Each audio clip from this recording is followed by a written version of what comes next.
Hey, Trojan family, what's up? Welcome back to the USC LAFB show here on the LAFB network. I'm your host, Ryan Dyrud, with a recruiting update. Feels like it's been forever since we've talked recruiting with all the coaching hoopla, the bowl game, the transfer portal. But 2027 recruiting is really beginning to ramp up. These commitments will start to come in. Remember last year, it was the end of January, beginning of February when USC started knocking it out of the park.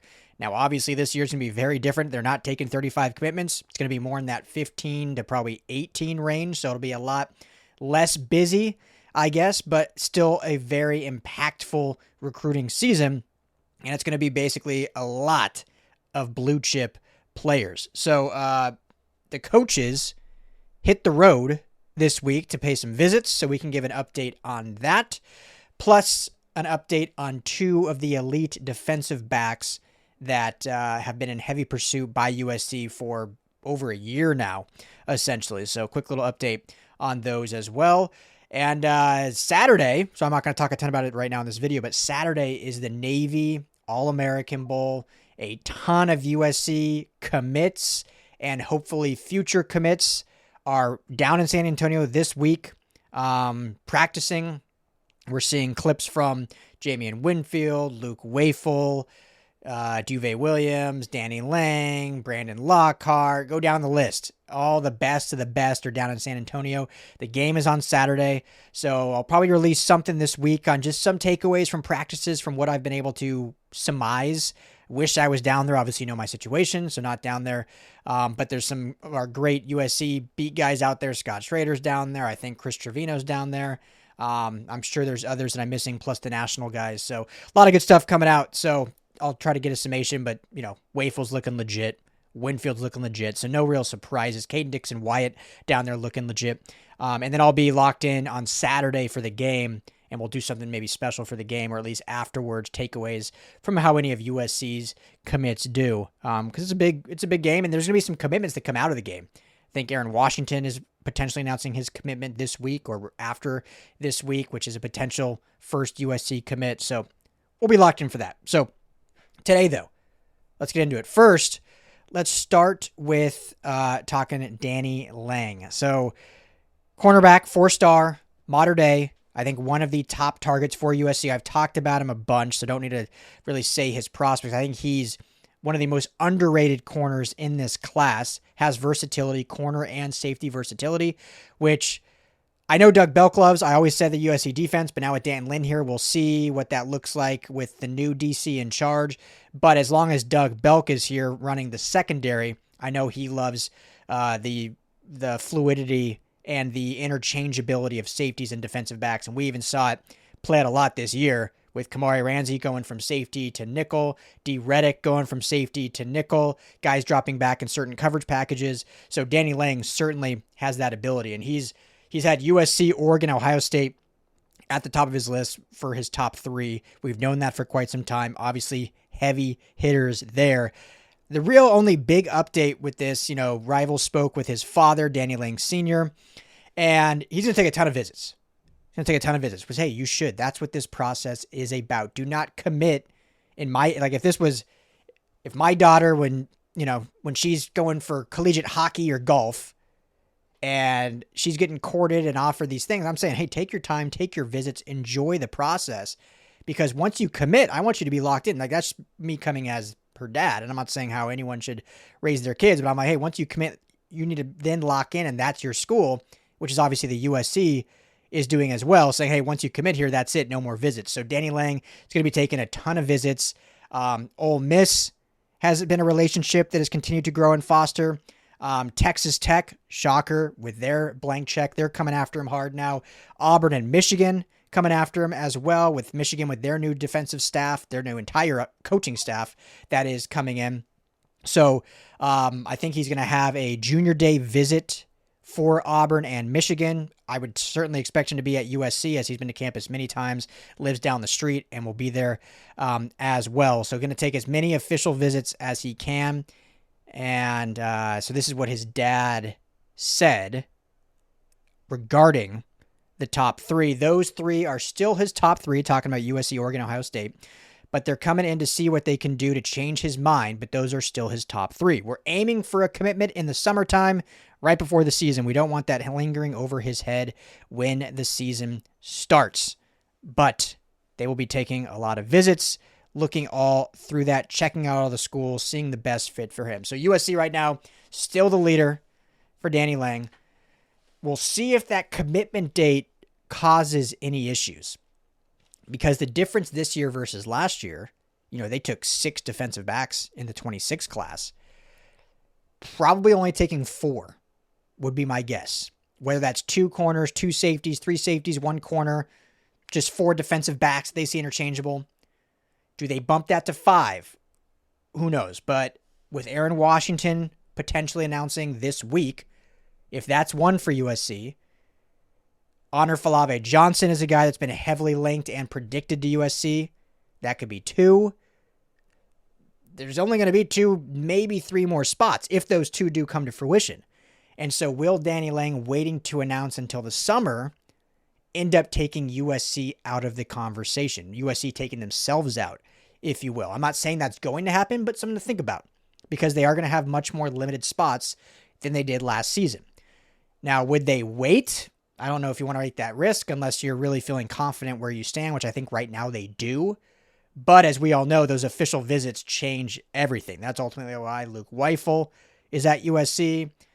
We can go down the list of why the official visits. That's why this 6 for 6 essentially, and this transfer portal, guys who come out here, they haven't left LA. Came to visit, they signed to the transfer portal class. So we'll see if that has any effect. Duve Williams. This is a guy that's been sought to be a USC Trojan for 2 years now. Has not officially committed anywhere. Still out searching. He is at the All-American Bowl this week. USC is still at the top, but he's looking at other programs and still doing his due diligence and looking at the best fit for him. He says, or he tells, I should say, Adam Gorney of Rivals, if people want to say I'm going to USC, then that's what they're going to say. I'm not paying any attention to it. I'm going to do what's best for me. USC was my top school when I was a kid, but I want to keep everywhere I'm looking at to be open and not all about USC, but USC is for sure at the top. Interesting words, but I think that's more of just like, hey, I'm looking at everything. So I don't think anyone should fear that USC is slipping. He is still a top priority for them. They said a few months ago they want him to be the first commit of the 27 class. I'm not sure that will happen per se, because, now you're going to start seeing some commitments come in, and depending how long Duve wants to keep looking or searching. But I know that they still want him, and if he would commit tomorrow, then boom, it's a done deal. The other school now coming in big is Indiana. And so it's interesting now that Indiana is such a true player in just the recruiting and the portal, and they're going to be one of those top 10 programs every year that can get whoever they want. Obviously, winning helps that, but they've revamped kind of NIL and resources. And oh, by the way, if you didn't see today, Mark Cuban, one of their alumni and donors, who's a billionaire, I don't think the figure came out, but just invested a lot of money in Indiana football. So they have the bankroll to do it now, to compete with the Oregons, the USCs, the Texas Techs. They have the money to compete. They're already winning as it is, so that helps. And so for Duve Williams, I think it's going to come down to USC and Indiana. Indiana's real enticing, but does he want to stay close to home? And what does the USC future and staff look like, I think will ultimately be. But USC, I think, still in the lead. I don't think he has a date set for when he is going to announce.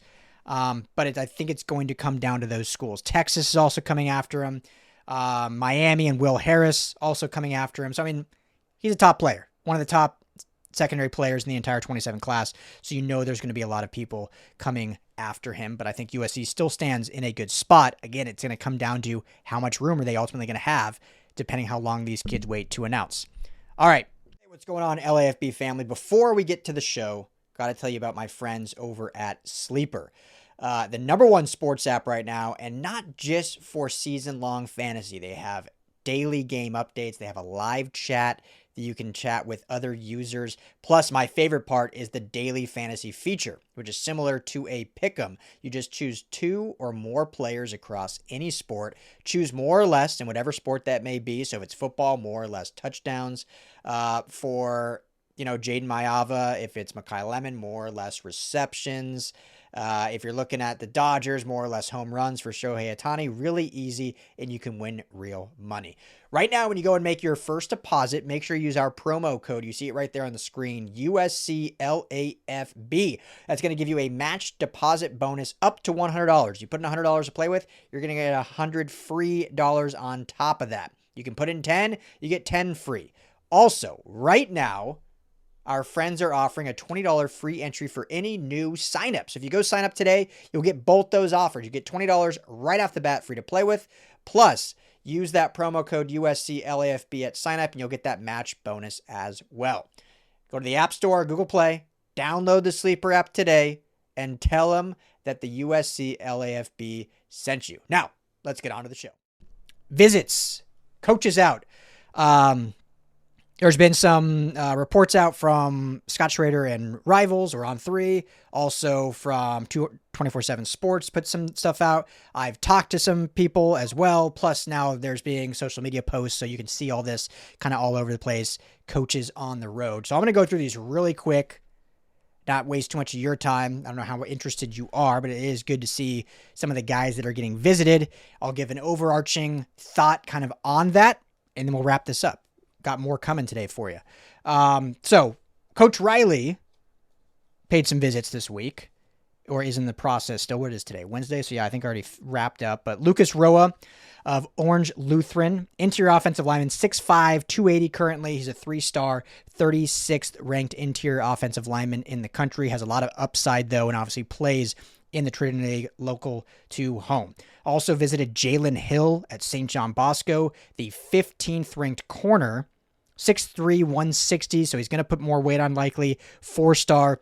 He had a tremendous season this year at Bosco with Coach Negro. We saw his ascension rise a lot, so it's probably going to rise even more next year as he continues to develop. So we could see him be in the top 10 in corners from the 15th spot where he is now. So a really good player, and one that USC would love to lock down, but they had another coach visit as well, which I'll get to. Coach Riley also visited Mission Viejo and Servite, so really making the Orange County circuit this week. Coach Anthony Jones, running back coach, was the one really on the road, out of town. Visited Landon Williams Callis, running back from Randall, Texas. 5'8", 190, 4-star running back. He is the 3rd ranked running back in the 2027 class, and also visited Noah Roberts. I've talked about Noah Roberts before, running back out of Basha, Chandler, Arizona, 6'1", 190, 4-star. He is the 5th ranked running back. So keeping on trend with how USC is recruiting running backs, 1 to 3, probably more like 1 to 2 per class. This class especially is going to be 1 or 2 max. When you only had 2 last class, but they're still pretty loaded at running back as it stands. If you get one of these guys, huge get. If you can lock both of these down, give Anthony Jones the recruiter of the year for what he's done the past 3 seasons, really recruiting from the running back position. Coach Dennis Simmons, wide receiver coach. 2 visits for him. Damani Warren, wide receiver out of Arborview, Las Vegas. 6'4", 210. Sorry, my notes are all over the place. 6'4", 210, big body outside receiver. He is a 4-star, the 30th ranked receiver in the class. And also visited Quentin Hale, local prospect. To me, this is the number 1 offensive target for USC, at least in the skill position wise. 6'3", 175, 4-star. He's the 7th ranked wide receiver. Just transferred. I don't know if it's been announced, but there was some talk that maybe it wasn't official, but I think it's pretty official. Transferred from Inglewood to Centennial. So now he'll be playing his final season at the public powerhouse that is Centen out in Corona, California. But Quentin Hale's certainly one that USC is prioritizing. Coach Chad Savage, inside receivers, tight ends. He visited Eli Woodard. I've talked about him, wide receiver from Chaparral. Smaller body, certainly going to be a slot guy, 5'11", 180. He's a 3-star, 71st ranked wide receiver, but a lot of upside, really good speed, someone that can play from the inside really well within this system. And then got 2 tight end visits. Rosario Edwards, I've also talked about him from Grant Union up north in NorCal. 6'6", 206. He is a 4-star tight end, the 4th overall ranked tight end, and then also visited Jace Cannon in California as well. We're halfway there. Coach Zach Hansen, offensive line coach, out visiting Avery Michael, offensive tackle from Turlock, California. And then he was also with Coach Riley for that Orange Lutheran visit to visit Lucas Roa, the interior offensive lineman, with a lot of upside there. Coach Henney and Coach Nua both did some visits together, split things up, but they visited Cassie Curry, defensive tackle from Sierra Canyon, 6'4", 315, 4-star, the third overall ranked defensive lineman in the class. This, to me, is one of the priority recruits for USC. Not only does he have the body size, 6'3", 350, 6'4", 315. Not only does he have the ranking, third overall ranked defensive tackle, but he's from a local kid. USC has began establishing a Sierra Canyon pipeline. We talk about 3 kids from Sierra Canyon in the 26 class.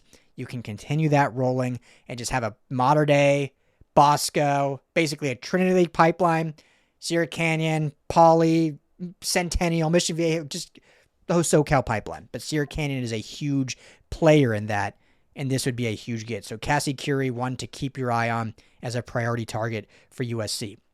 Elijah Harmon, defensive tackle out of Inglewood, 6'3", 300, 4-star. He's the 17th ranked D tackle. He is committed to Oklahoma. So USC clearly still sees value in the attempt to flip him and keep him home, as he is an uber talented kid from a public school here in Los Angeles. And finally, another one of the prized in this class, Marcus Facatao. Remember, he reclassified from 28 to 27, and he is still, after reclassifying, the second ranked defensive lineman in the class, 6'7", 295, will likely put more weight on at that 6'7" height, but a super talented kid. I mean, if you can land Facatao and Curie in this class, wrap it up. I mean, just this list I'm giving you, and we've already talked about the defensive backs, which I'll actually talk about more here in a second, but Aaron Washington, Danny Lang, Duve Williams, Honor Falave Johnson, Gavin Williams, Cassie Curie, Marcus Facatao, you land those, and Quentin Hale on offense, and, the running backs I talked about.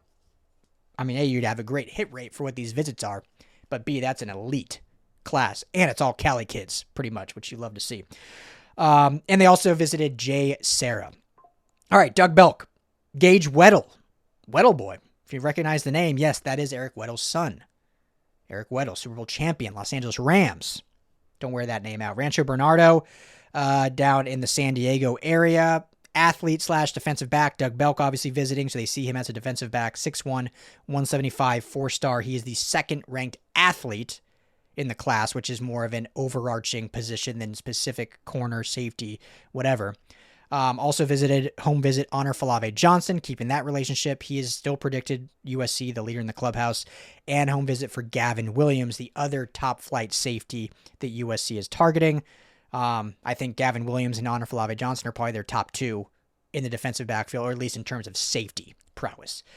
And then finally, Trevon Reed was with Coach Riley at St. John Bosco visit to visit Jalen Hill. He also visited Mission Viejo. And then he also visited Evan. He was down in Long Beach. Shout out, go Beach. My alma mater. Visited Evan Mack from Crean Lutheran in Long Beach. He's 6'3", 175, 4-star, 29th ranked corner in the class. And Dante Wright from Long Beach Poly, 6', 170, 4-star, 5th ranked in the class, currently committed to Georgia. So looking to potentially flip that and see what that relationship looks like. All right. That was a lot. A lot of good visits, a lot of good recruiting stuff there. Big overarching, which I'll be quick. You see this staff. There's a lot of questions about the defensive staff right now. Obviously, no defensive coordinator in place. The fact that these visits are happening, the fact that these guys, including Coach Nua, who's been linked to the defensive coordinator job at BYU, obviously Henney and Belk with their kind of what's they're standing with in terms of being the DC or staying as coordinators or getting elsewhere. This tells me, again, as we've been saying with the transfer portal, that there's a very clear plan behind the scenes in place. It's very hard to go and sell recruits if you don't even know yourself if you're going to be back. Now, everyone's job is always It's a performance-based league. But there's got to be some clarity going into the offseason that, hey, I'm going to be here and I'm going to be here in this position. Otherwise, how do I sell this kid? What am I doing in this home visit if I'm going to be gone in 2 days when this new DC comes in? So unless it's just all like formality, to me, there's a clear behind-the-scenes plan that everyone knows of, and it just has not been announced yet. Hopefully, we will have more clarity soon. But all these visits tells me just what I saw in the transfer portal with all the defensive commits, that there is a plan behind the scenes and a clear one that is being sold to these young men. So take that for what you want.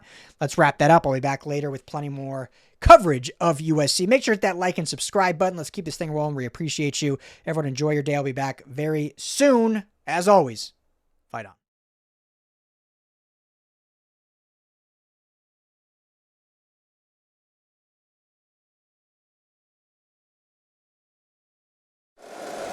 If you like the show, please take a moment to rate, review, and subscribe. It really does help the show to grow. Thank you for listening.